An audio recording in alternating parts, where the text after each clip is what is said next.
Welcome to the Link Up Before the Ballot series. We're trying to edify you before you get to the polls on April 30th, meeting all of the candidates to see who you may like and want to hear from, answering the issues that you care about and getting to know them a little bit better. With us in studio today, a member of the National Party running in the constituency of Georgetown West, Mr. Craig Merren. Thank you for coming in. Thank you for having me on this beautiful Easter weekend. Yeah, should have had a tent up here, man. You should have had a tent. We should have had some turtle stew, right some here. nice rice and beans in a pot and stuff like that. to give that that cultural feeling. I need to take a trip up East End today. My mother said she cooked up some salt beef and pigtail rundown. Oh God! You try to tell me when you're going. If you bring me back down, bring me back some mean sheen. We love that. Yeah, man. Well, thank you. It's good seeing you. Absolutely. And thank you for inviting me on your podcast. You having a good memories of camping back in the day? Yes, actually, we used to camp at Smith there, and sometimes we would move. Like, say, we would start at the camp out on Good Friday, across the road from East Boulevard, where we lived back in the day, and that would be right across where the Jerk Chicken is. For those that know it, or right beside Vant Motors. Right. So if they're looking at one, there's a plot of land right there undeveloped. And between Vant Motors and Vigor Nursery, we used to actually camp in there, way in there. Up there's like a forest. Up in the bush? Up in the bush, yeah. Okay. So you go in there, if you go into the interior of that, and I can take you back to what we know today as Windsor Park. That area got all kind of trees, mango trees, guinea trees. In the interior, you can't see it, but you have to go in couple of I would say about 150, 200 feet, and we could go actually in the middle of that. We used to walk through that and come out by Aunt Worley House. That was my grandfather, Clayton Merren's sister. That would be close to Finn, where's Finn is today. There's an old house at Uncle Merrill House, Uncle Merrill Wood, and Aunt Pauline House, and then there's a White House there. That was Dr. Adelin's father and mother house. So you would come out behind there, and you would come in the back of her backyard, Miss Worley backyard, where you came into Neezaberry trees, guinea trees. It's a forest in there. So we used to clear out different areas, and then we would make the tent, and make it out of silver thatch, because a lot of silver thatch in there. Make what out of silver thatch? The roof. You making a real? Yeah, we made that out of sticks, man. We just took, I don't know what the trees are called, but normally birch tree is easy to break. And you would find something that was broken already, and then you would just put that on a birch tree, put that on a silver thatch tree, and just make a nice square thing with it, and bring in cardboard over through the bush from Vant Motors. Vant Motors used to bring in a lot of car parts. And, they got the boxes where where parts would come in, like the hoods, fenders, etc., etc. So a lot of cardboard around in those days, less plastic.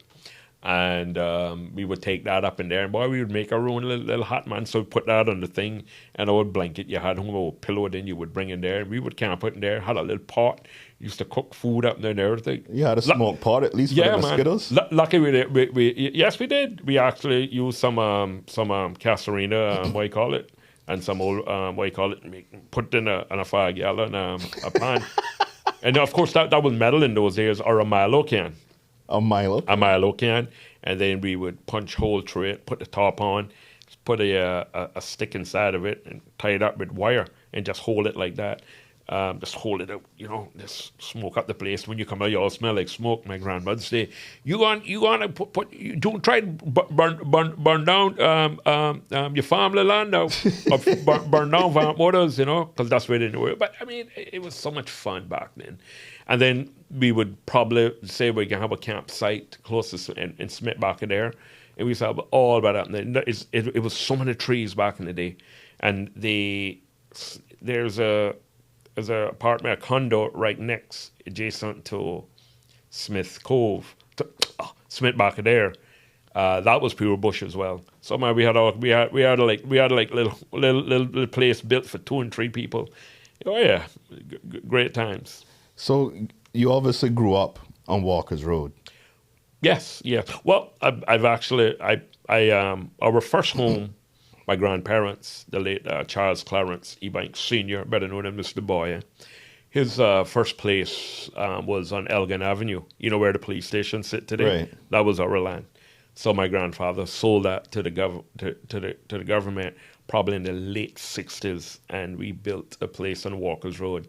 That's some history right there. Yeah, we purchased the land from Mr. Ira Walton. He had a couple of parcels in there, so we purchased one from him. He had a next door one. What was the price of land back then? Oh boy, that might have been $5,000 or $6,000 if that. I mean, that was a lot of money back then, right? Yeah. But we were able to do that because he sold the land there. My father was in heavy equipment. My uncle Jack, because they went to sea. So by that time, a lot of Caymanians were kind of coming back to sea, and a lot of Caymanians found job working at the hotels, working on the diesel generators or plumbing or hydraulic, not steam, more hydraulic diesel engines and stuff for the for hotels and stuff. My father then went into heavy equipment. Now by that time, Cayman was started to be happening.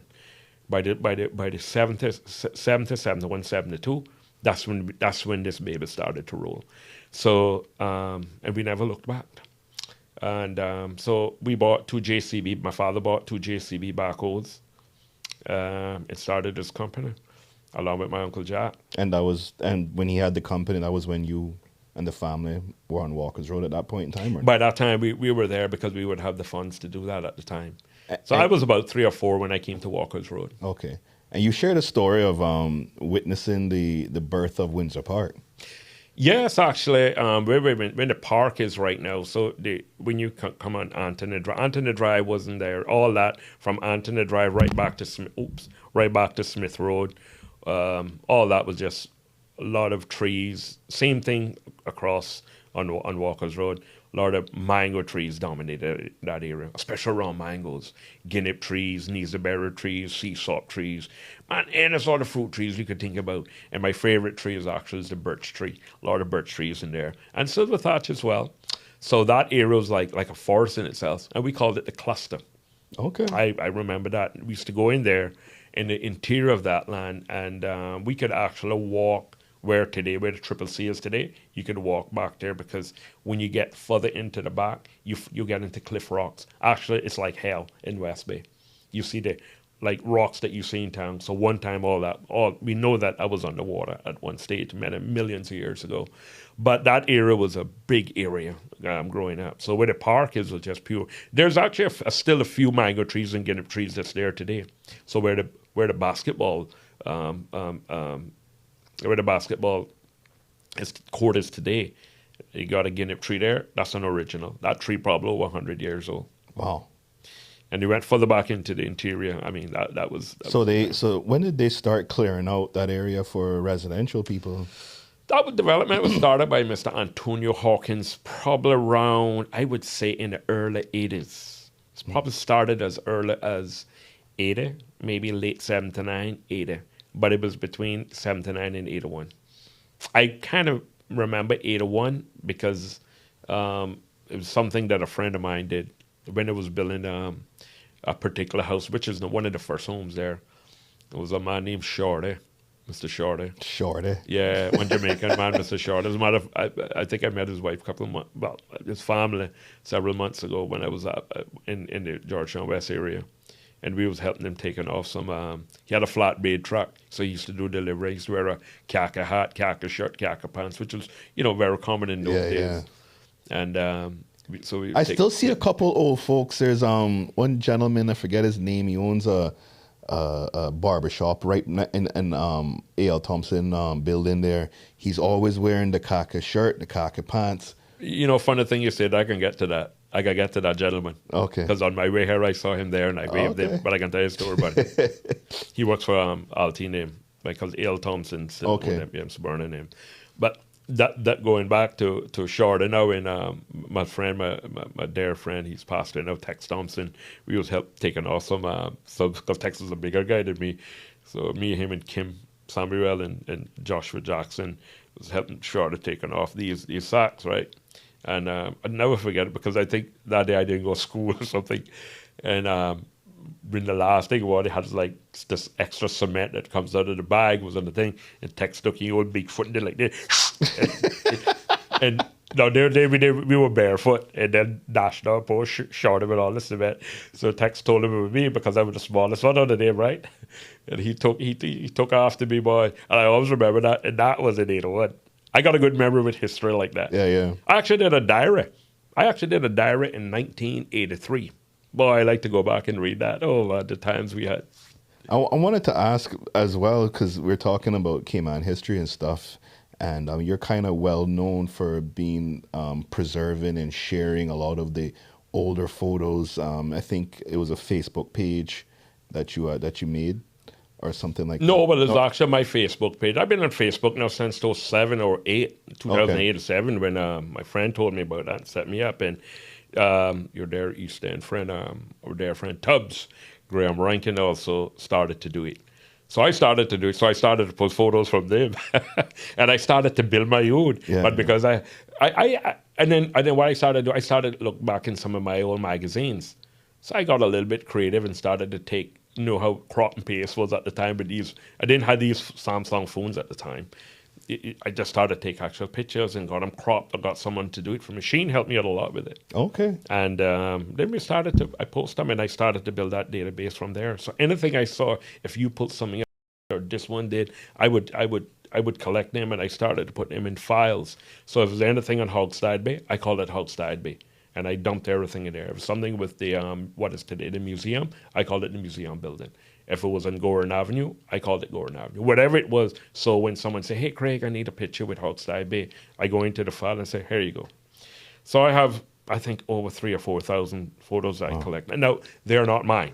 They're just pulled from different resources that sent them to me, or that I found on Facebook. And you have to remember, over the years, people started to go on eBay and found a lot of pictures as well. So not only about but I didn't start at Old Cayman. Okay. I didn't do that. Okay. So after, well, not even just Cayman history now, just helping out Cayman in general. I guess probably a lot of people, our audience may not know that you had a pivotal role during the crisis in 2020. Oh, COVID. Yeah.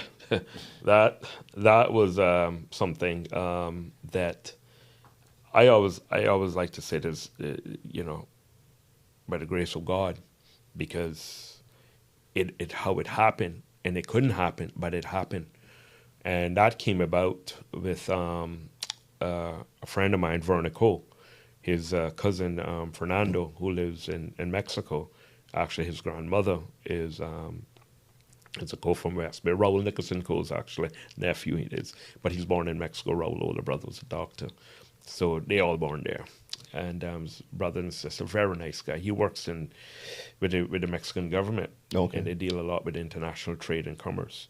I believe that was the section he was in. Anyhow, they were buying a lot of testing kits and a lot of medical supplies, preparing for what to come, what was coming. But everybody wanted the testing kits, and they knew that the ones out of China, well, the Chinese, never really worked. So, but the best ones was out of Korea, in Seoul, Korea, by a company called Season Biomaterials. We didn't know that yet. But anyhow, he called us and said, "Hey, we're buying these from Season Biomaterials. Would the government be interested in getting these? I can put you into the contact." We're going to say, "I guess so." And he calls me, said, "Craig, I know you kind of tight with the government now, and so you want to see what we could do." So I called one or two politicians at the time, and say, "Hey, we got these kits that we could buy. They're from Korea. That we understand they're the best ones. Who do I talk to?" And of course, after that, we were introduced to a team of people controlled by the governor's office. Mm-hmm. So no politicians wasn't controlling that. The captain of that ship then was the governor himself, because of the crisis we were in. Nobody didn't know. So we got in touch with him, told him what we had. The hospital got in touch with us, the hospital team, and they said, "These are exactly the kits we want." We got all the information, long story short, shared that with him. And that's how we were able to negotiate then. But we did the negotiation. We didn't want government to do it. We felt that we had this sort of relationship with them, so let us do this, because sometimes when you get too many hands in the pot, you mess up the whole thing, right? So me and Vernon Fernando actually negotiated with the seasoned biomaterials what we wanted. So the minimum was actually 500,000. That was the minimum order. That was the minimum order at $22 US. A unit. Okay. Yeah, for the kit that we all How much? got tested for. How much is? So That's how much millions that is. I think that's over 12 point something million. Oh. We weren't calculating that up. but it was over 12 point something million. But we didn't need 500,000 because they had expiration date over a year and a half. So we kind of worked it out, and Fernando said, "Hey," Vernon Fernando said, 200,000 should be okay. At the time, we probably had about 70,000 to 75,000 Caymanians, but we also had to look in like we might want to get tests more than twice, maybe 3 times. So we came up with a number of 200,000. And they agreed, the Koreans agreed at the time through emails. And when they sent the invoice, it was actually 500,000. Oh. And that was like 12 point something. So I think, I don't know where they got mixed up. We never knew what happened. But they came back and we said, no, that's too much. We can't afford that.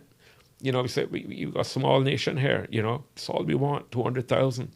Can we get it at the same $22? And they said, no, they really couldn't do that. It would have to be the office that would approve that. So we sat there between a brick and a hard wall, didn't know what to do. And we called the governor's office, told him what had happened. We said, oh, well, we almost gave that. And I said to Vernon, no, let's give him a call. He said, well, you sure you don't want to email him? I said, no, let's call. Let me do the talking. I just want to go that talking. Sweet him up a little bit. Give him that good old Caymanian sweet talk. But genuine. And I called him. And I never remember that. They answered that phone. And when they answered, I said, "Harayangaseyo," which means, hello, how are you? And he said, "Hello, Harayangaseyo." And we started the conversation. He started to talk Korean. So I said, no, I don't speak Korean. That's like when you go to a bar and say, hola. And Yeah. you start talking, no, wait, that's all I got. That's all I got. Oh, I get that all the time. Every time people talk to me in Spanish, they say, you look Dominican. When I go to England, they tell me I look like from Cairo. But I said, no, I came on. But and we spoke to them. It was very nice. His name was Mr. Kim. Everybody's a Kim in Korea. So he said, how do you know Korean? And I said, I went to Korea in '88 for the Seoul Olympics. And he said, really? He said, what did you do? I said, cycling. He said, wow. He said, I was a little boy then. I said, really? He said, yeah. He said, it's so strange you calling from all the way from Cayman Islands. Look at that. I said, yeah. So we could kind of explain who we were and stuff like that. And it was very nice. And they he said we'd have to wait to get the approval then from the CEO and marketing team and hire account managers and discuss with them. Because everybody looking for a commission. You know, anybody we worked in commission, we know how that go, right? So, they approved it. They approved 200,000 testing kits for the same $22. And my friend, I call that the grace of God blessing for these beloved islands. And we didn't want a penny from it. We didn't ask for a penny. We didn't want it. We did it. We did it for our country. We did it for our people. We did it to survive because nobody didn't know who going to be dead tomorrow. Right. And that's the honest truth. Never did want a penny. And me and Vernon was awarded the Certificate Badge of Honor. Some people say we should have been awarded MB, OB, but it doesn't matter to me. You know, some people say like, oh, everybody got that. I'm like, yeah, but it doesn't matter. Titles don't matter to me, really. It's what you do for your fellow man. We always think that we got to put a price on something. We don't have to do that. You know, we know better than that. Caymanians know better than that. You know, we help like what our forefathers did 50, 60, 100 years ago. We help one another. A strong family unit. I believe in that. You got a strong family unit, you got a strong community. You got a strong community, you have a strong society. And it can make the right decision for its people so they could prevail through generations to come. So how did this transition into you wanting to do more public service and becoming a parliamentarian?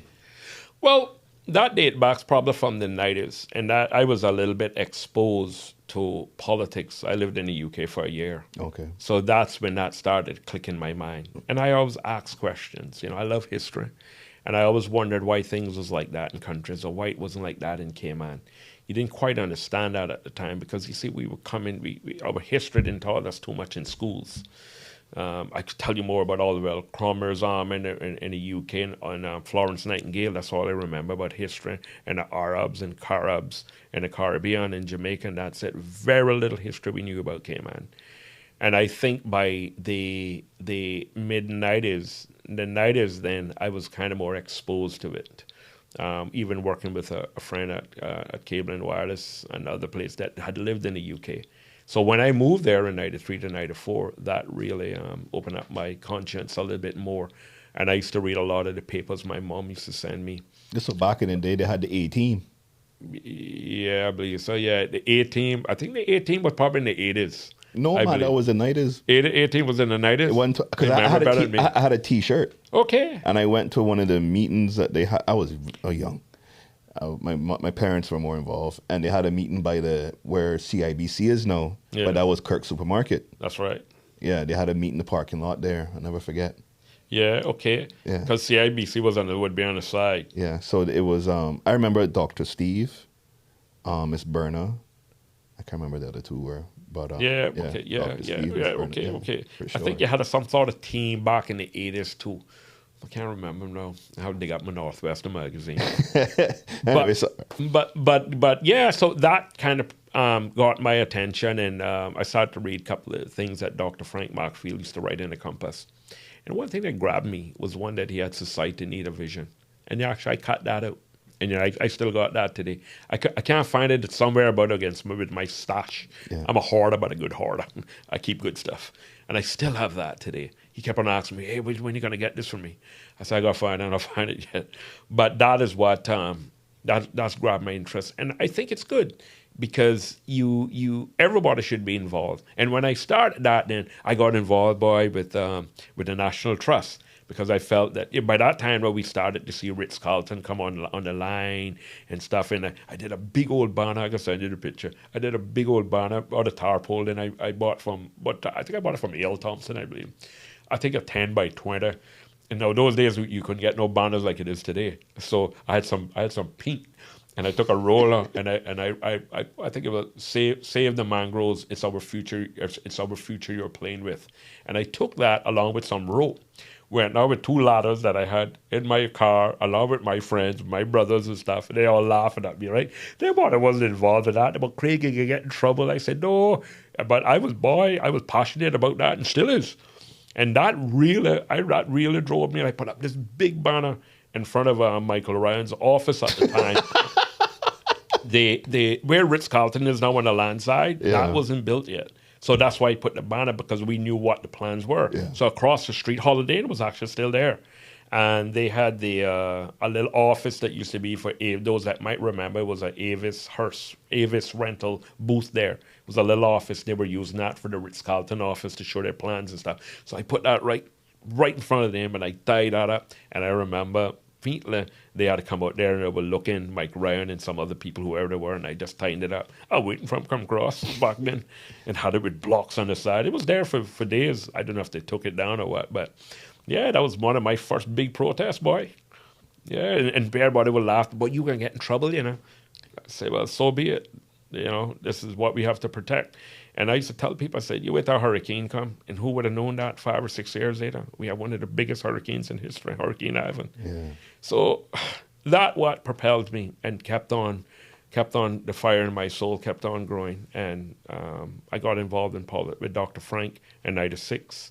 He got elected. I helped him.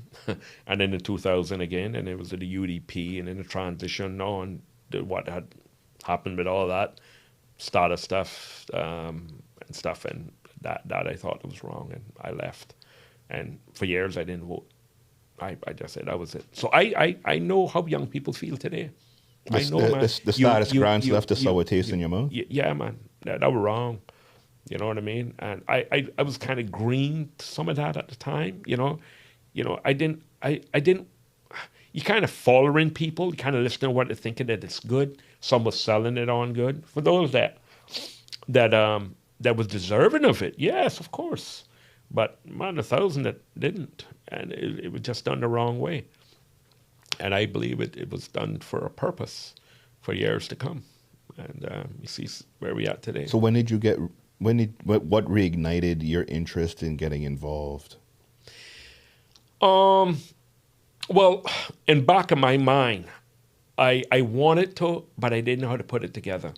I like parties. I like structure. I never believed in trying to get something done individually. I love structure. My background in sports, cycling, is structure. If you don't have the structure, you're not going to achieve your goals. Well, that's life. If you don't wake up on time, you're going to get to work late. If I came in here, this studio that you have, and I plugged out everything, and you took time to put this structure together, right? If I come in and dismantle this at 3 o'clock this morning, it will take you maybe a couple of hours to put this together. We won't be here today. But I like structure, right? And I just use that as an example. So I probably think around 2012 or 13, I was always in the background, but I didn't want to join no one. I just didn't see anything that was really tickling my thoughts. I had my own ideas. And I think Marco Archer, me and Marco went to school together. We actually grew up together on Elgin Avenue. And I'm good friends, still friends with him and his family today. Marco said, hey, I'm planning to run in. I'm like, you planning to run? And he told me who. So I ended up helping him. With the PPM in 2013. And I think that today in modern day politics, he was still is one of the best ones that we ever had. Guy cut from a different cloth. I learned a lot from him as well. It's so interesting. He only served 4 years, but to this day, he's been out of office 8 years. 8 years. 8 years, yeah? Yeah. And to this day, people still ask about him running. That's right. People, it is hard to find a bad word about him. You have to try real hard. Yeah. And that lets you know the kind of character he had. Yes. And we still got a lot of Cayman Islands like that today. And we know who they are. And some of them will come to the forefront. Some will not. And some will work in the background. But he took that chance for his country. He has a family like me and many others today. You got kids? No, sir. No kids, okay. My mother asking, though.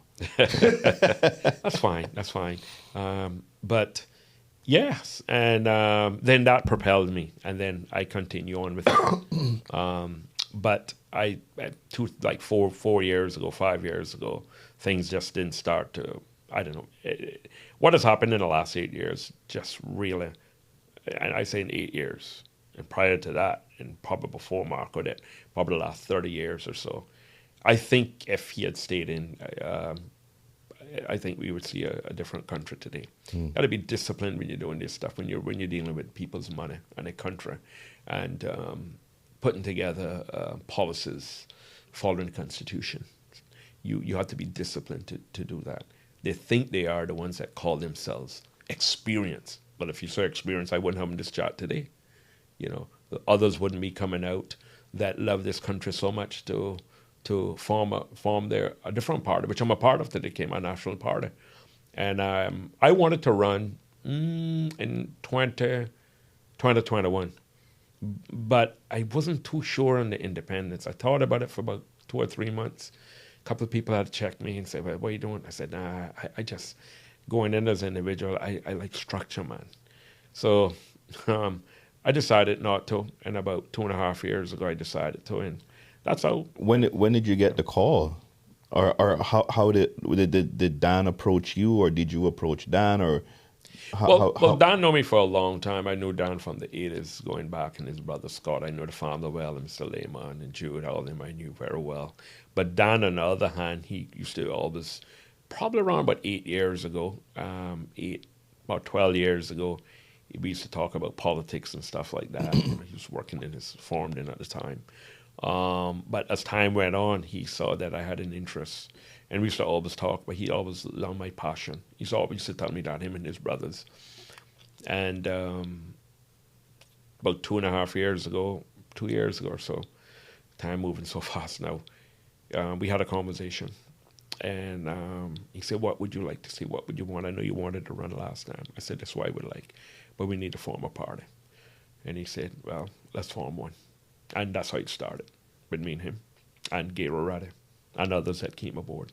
But we wanted to build a structure around the people.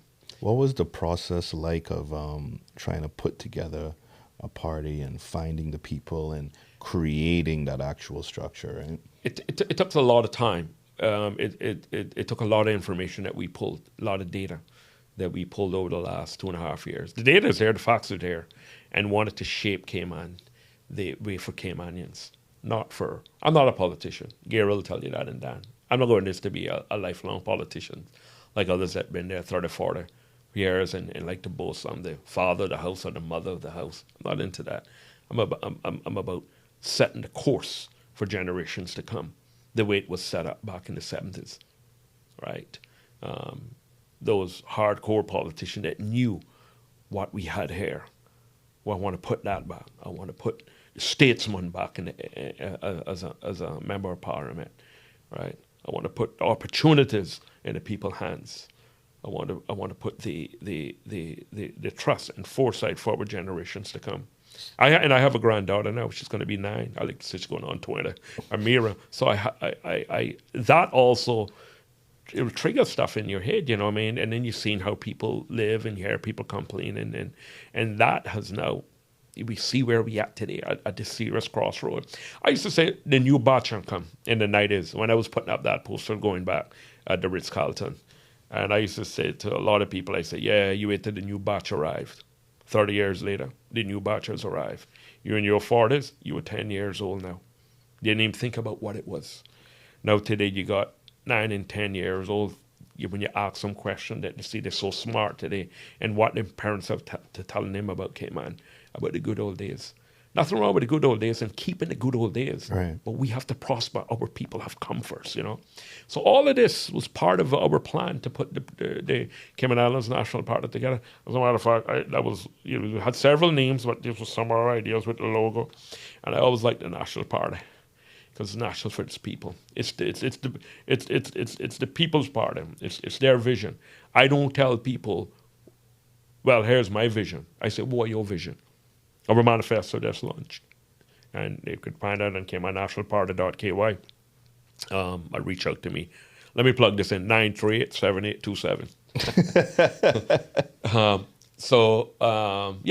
I'm an open book to all to know, to give them the answers that they're seeking, but also telling them where do you want to go, where you want to see Cayman in 25 years. So you being from Walker's Road, right next door to Windsor Park, what are the most pressing issues for you as an individual?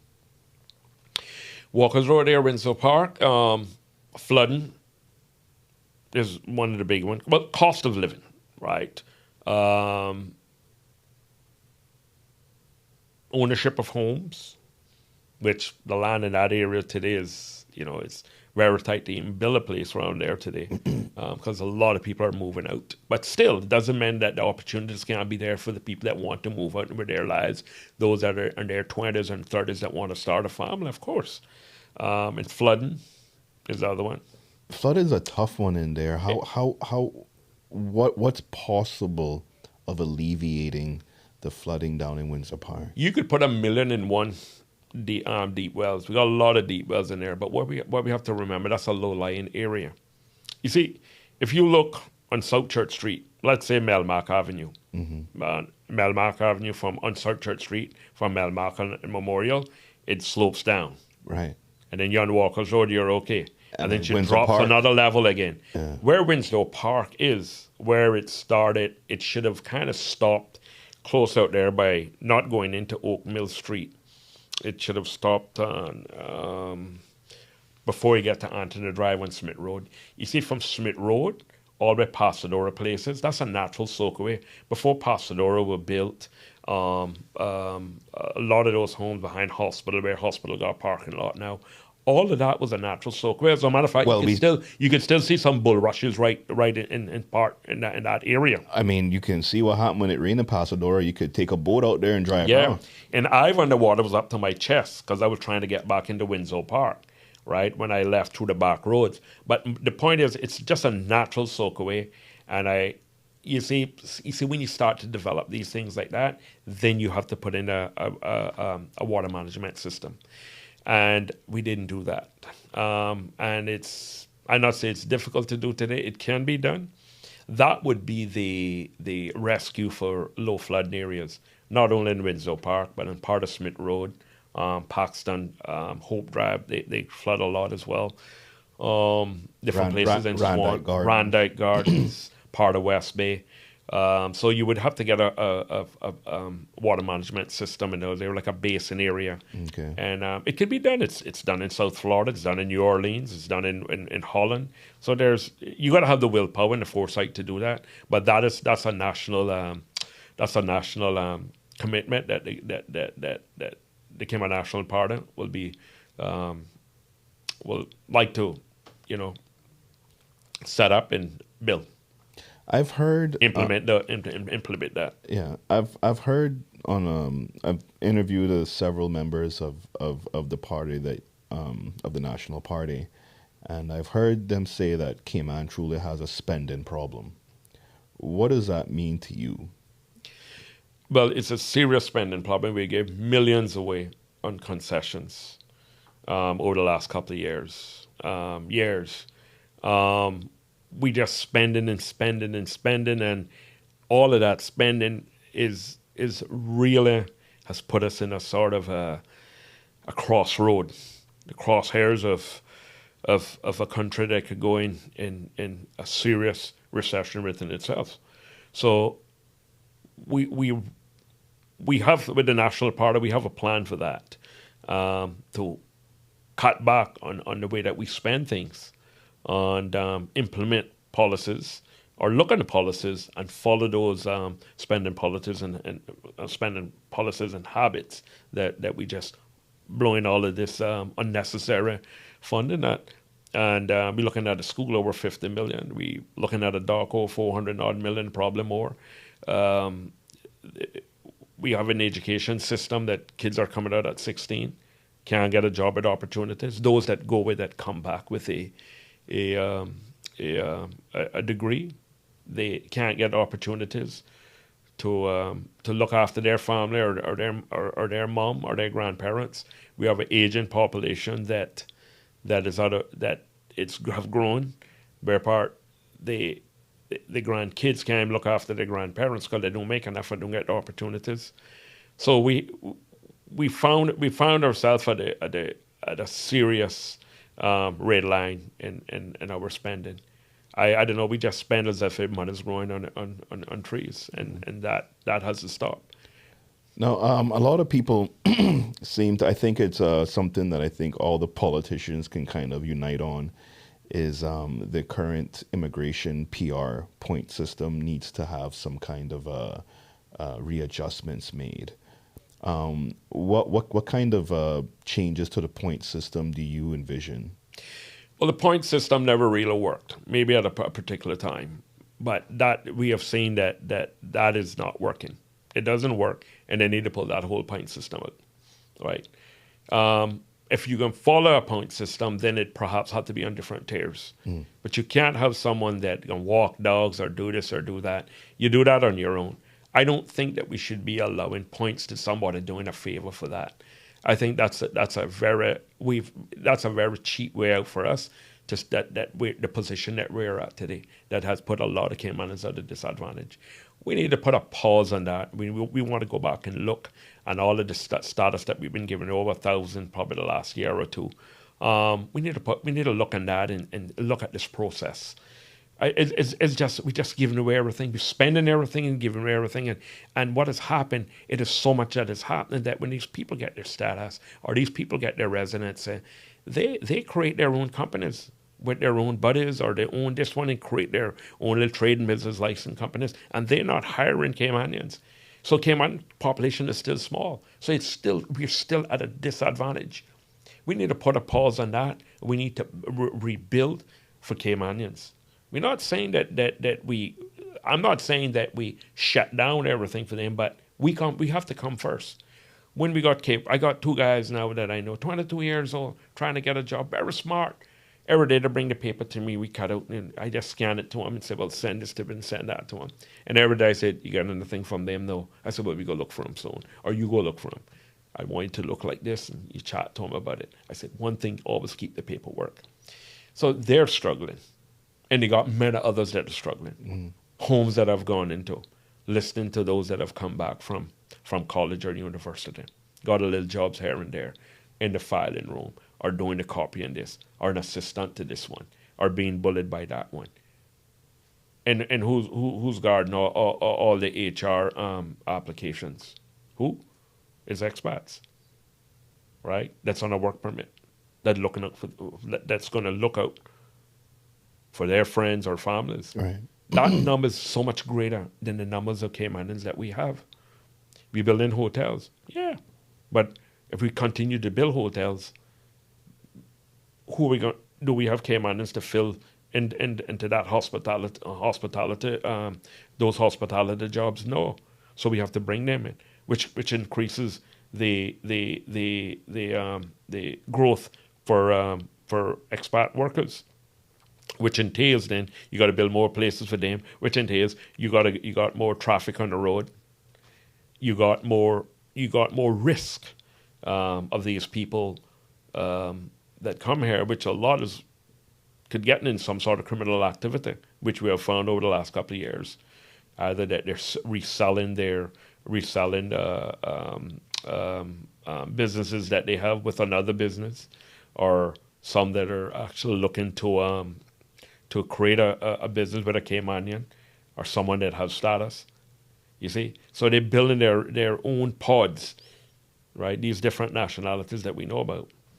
And that causes this sort of backsliding where Caymanians can't get in the door because the guardsman is not a Caymanian for the Caymanian. And you also got some Caymanians that really need to kind of looking at as well, that they're actually being, they want to be their, own entrepreneur in a particular business, but really not giving the Caymanian that chance to grow. So it really put us we are at a disadvantage now. So I guess moving forward now, what's the campaign trail been like for you? How's it been treating you? I guess pounding the pavement, going door to door, meeting the people. What's this kind of experience been like for you? This is a little different. I think you were with me some years ago. Yeah. On Marco's campaign. That's right. That was 8 years ago. I was out there filming. Right, and it's a different campaign. This one, it's a lot of work. You got to meet a lot of people. You got to go to their homes. You got to listen to their stories. You got to embrace. You have over 1,000 people in your constituency. It's 12, 8 or 9. Wow. Okay. 1,289. Yeah, that's a lot of folks. Yeah, and it's. If you look at that, comparing Georgetown South and Georgetown East, then their numbers have grown by like over 200. Ours hasn't since the last one. I think it was 1253, so it might have been 30 or 40 more people on the new list of April the 1st.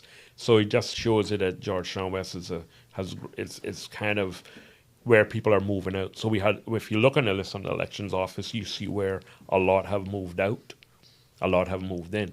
But you kind of get where more have moved out than moved in. But it's been it's given me the opportunity to talk to people more on a personal level over the last 2.5 months, especially. But prior to that, we've been going out since last year, building my base, building my foundation, relationships with some of the neighbors that I know in Georgetown West. New faces that know me. I didn't quite know them, but you hear their stories. They tell you about, I remember this, I remember that. They tell you their struggles on the cost of living, struggles on flooding. You've seen the damage that water damage have done to their homes. You hear the complaints of garbage all over the place, with neighboring homes or apartments that's not being looked after. You hear the struggles of stratas not really looking after their property where they pay their monthly dues, where they're, because if it's a strata area and have a deep well, for example, that deep well is under the management of strata, not really government. Right, so that is so the strata isn't responsible for hiring someone to come clear it out. That is correct. That government can't really go in there and do it. I'm not saying that they wouldn't, but that's some I have personally talked to the NRA to see if they could go in there or speak to the strata and get that done in low-lying areas. A lot of the deep wells, for example, are plugged up, so they haven't been cleaned in years. That's a responsibility for the strata, right? So it is something we're part of a strata laws, which we have, but it just needs some more teeth and more resources to kind of reach out to these stratas and say, hey, you just can't do that, you know. But oh, sorry, go ahead. But again, it's you go in and you see people that struggle with their utility bills, with food, and nobody was asking for no, like, everybody want fridge and all that. No, people just want the opportunity. They're not asking nothing much. They just need to get paid a little bit more. They just need to have the opportunity for their granddaughter or the grandkids. And like I said, between 20 and 30, a lot of them not got jobs, but not got enough to even help their grandmother or help their mom. Because some of the moms are 60s and grandmothers are 70s and between 75 and 80s. And that's the big gap, right? So you see a youngster that want to help, but not making enough to even help the mom or to help the grandmother. So it's a struggle. It really is. It's a disappointment where we at today. What our past governments have done to our people, and I'm saying it just like that, right? Chains are off. I'm saying it just like that, and they have in 12 days. Cayman Islands has to make a serious decision about where you want to go. You want to be part of the continuation of what has happened in the last 15, 20, 30 years with the same governments that been in, or the same individuals, I can call them, because they all popping together now to form whatever they want to form. Or you want to go on a better pathway with a newer vision, right, of people that feel compassionate and love you. Right? You look at that's the camera? That one there? Where my camera? Which one looking at me? No. That one there? Ask yourself, look in the eyes of your children when they're late tonight, your grandkids, and ask where you want them to be in 20 years.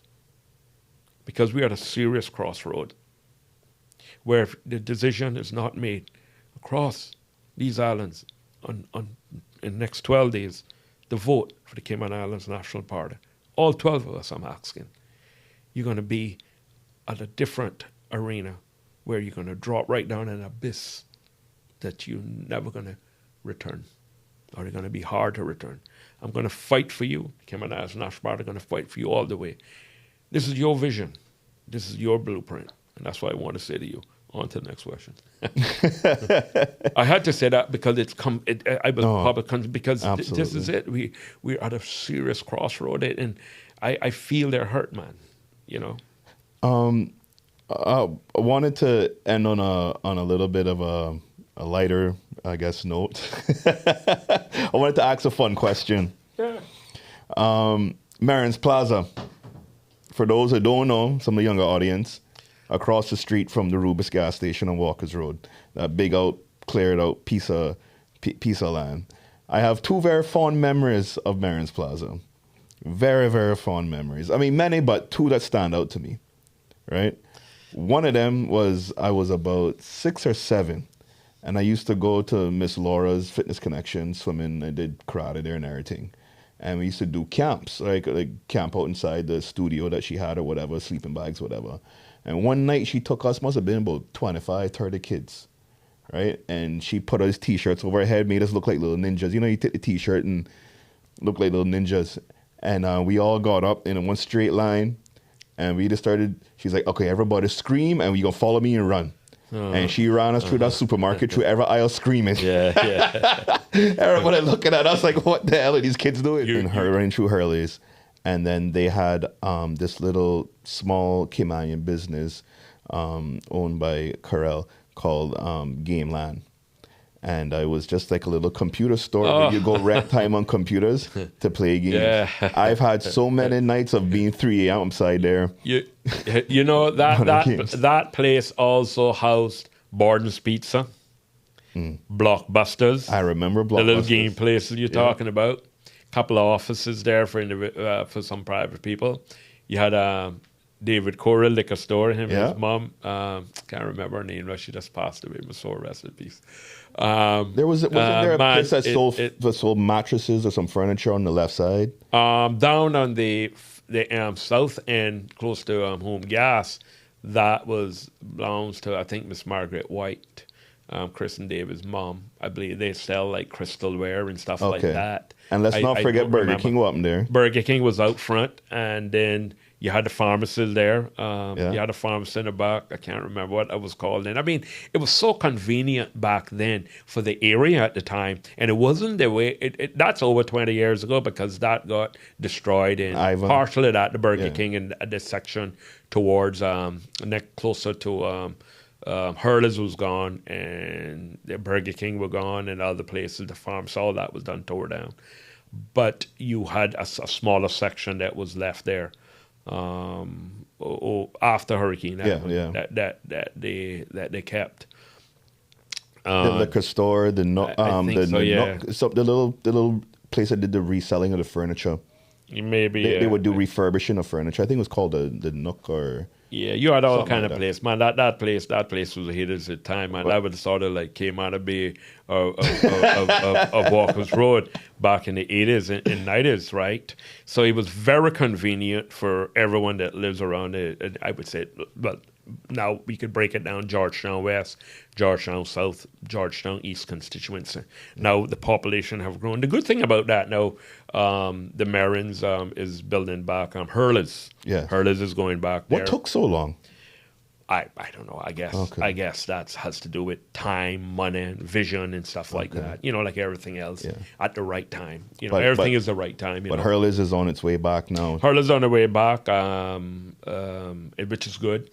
I think part of that, their supermarket, they went into a different parcel of the property to widen it a little bit. You know, but today is, you want a good size, you want to have, get proper parking and stuff like that. So I think that kind of kept them behind a little bit. So before they made the decision how they wanted it, but it's I saw the plans. It's very nice. Rhonda Marin is my cousin, so he showed me some stuff what it's going to look like. I think it's 2000, next 2 years or so, 2.5 years, God's willing. The other side is that's been cleared out. That is owned by I think the Fosters own that today. Okay. And the Fosters group, and I believe they're going to be doing something there as well. I welcome it. I like it because it gives the opportunity where part the surrounding neighborhoods, the communities could go there and shop. We don't need to get in no traffic jam to go Kirk's or go Fosters on West Bay Road or go to Hurley's all the way up by our Fosters Airport, which is packed.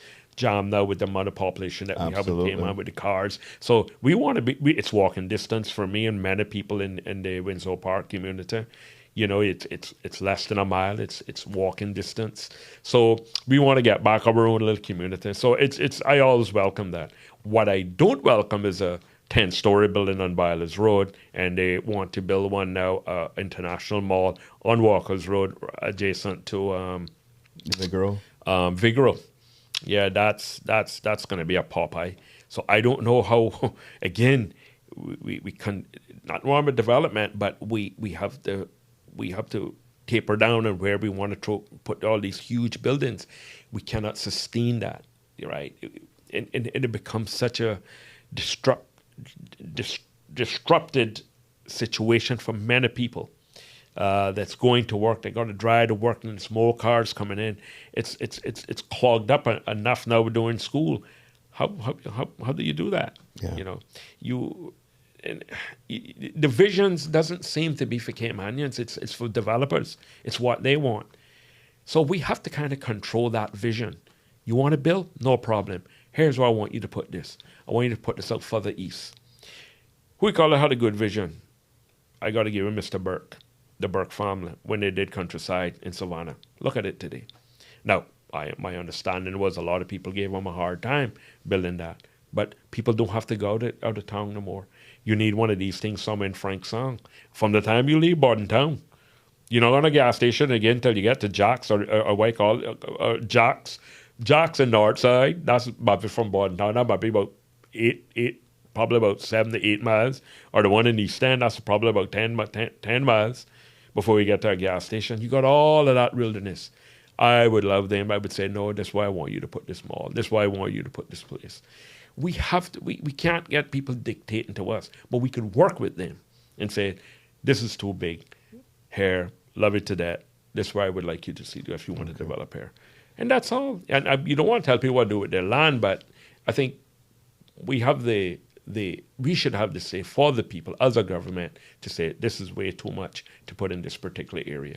I mean, you got one hotel, a Georgetown one, a GT one, and Gordon Avenue. I mean, I went to visit some families there over the last couple of days, and I just looking up at this thing, and I said, boy, I would never dream of putting something like that there. Don't get me wrong, stick it somewhere else, but these are the sort of planning that we do and the vision that for government or developers, not for the people. It has to be for the people. Our people have to start to live in harmony. There's too much stress on Caymanians' families. And even those that been living here for 20, 30 years, even though where they come from, they're in agreement with a lot of all the development that came to Cayman based on its harmony of its people. So when you start to do all that, you disrupt the way of life. You put a lot of strain on people, right? People just get breaking down. And it tears into their willingness. Absolutely. Yeah. Well, speaking of the people, I want to give you an opportunity to just tell people where they can find you, and what do you have next going on, and before the election, and where they can come see you and meet you. Well, my last meeting, this is going to be a combination with Gameland, Georgetown South. We having our last meeting on Wednesday coming on the 23rd of April. Yeah, give the date, 23rd of April at 7 p.m. in Windsor Park, in the park. Gameland and I will be having our last meeting for those constituencies. We having our Brack rally next week, Saturday, in Cayman Brack for Mr. Scott, Mr. Dan Scott, the leader of the party, and Mr. Nicholas DaCosta, Cayman Brack West, Little Cayman. And on the 29th, we're going to be having our final rally for the National Party for all the constituencies. Where is that going to be? Well, that's going to be a national rally. More information to come. We'll have some Okay. So yeah. So and that's going to be on the 29th, one day before the election day. And like I said, we got 12 more days left for you to make a decision. You want to wake up on May the 1st, which is 11 days from today, to wake up under a new government, under the Cayman National Party, for your future, for your children and the future generation, to set things back the way they ought to be for Caymanians and those that live here and enjoy these beautiful islands. So I could be reached at 345-938-7827. My email address is craig.merren@nationalparty.ky. The second one is craigtmerren@gmail.ky. And vote for Craig T. Merren, number 3 on the ballot. Number 3 will set you free. Let's do this together. Craig Merren, number 3, on April the 30th, 12 days from today. You vote for me. Georgetown West constituencies. Sorry. Continue. No, I was just going to say, Mr. Merren, it's been a pleasure having you. Hopefully we can have you back to really talk about dive into some Cayman history, some older stories, because you have a wealth of knowledge and you're a fantastic storyteller. Oh, well, thank you. And that's another thing, again, I want to punch. I really want to strengthen our culture and our heritage for this country. Our audience would love that. I have a lot of old memorabilia. And I will say, I'm not going to give it to you, but I'm going to loan you in nice breath. We're not going to say what is it yet. Okay. And then some of the stuff that I got, so I can make this place look like a real Caymanian place. But yeah, so I would like to come back again and cover. Probably wouldn't be now till after the election. Some of the things that I'm working on, that we're working on, that's very, very important for the country. But again, they could visit our website, Cayman National Party. And the manifesto is also the on there? manifesto is on there. Okay. They could pull that down. So that's the blueprint for my beautiful, wonderful Caymanians. And thank you, Mr. Grisel. All right, Mr. Marin, thank you so much. And I want to wish everyone, of course, a happy Easter to you and your families, and embraced what God has given us for His sake, for His love, for His people, for the world, for peace. Thank you. Happy Easter. All right. You've been listening to the Link Up Before the Ballad. Whether you're on your way to work, from work, camping on site, off site, in your bedroom, or in your living room, making your little pillow fort. That's what I'm gonna be doing. I'm done with mosquitoes now. Oh yeah. I just kid, but I need to harden you up, boy. Thank you for tuning in. This has been the Link Up. Until next time.